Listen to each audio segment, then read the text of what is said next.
Let's take a look at these two lines. Okay, this is my line 1 and this is my line 2.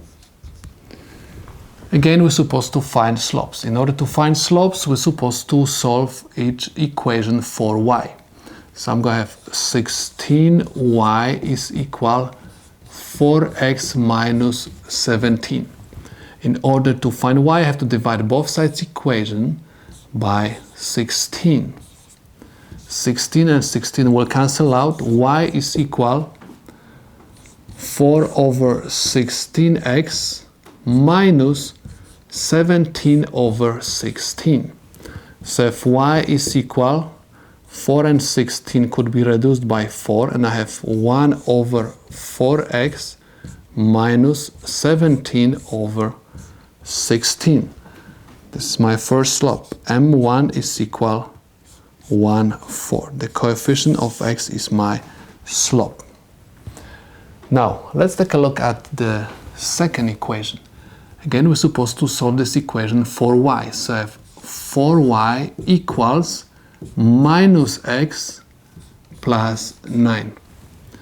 Now, in order to find y, divide both sides equation by 4. 4 and 4 will cancel out, and I have y is equal negative 1/4x plus 9 over 4. So coefficient of x is my slope, so I have m2 equals negative 1/4.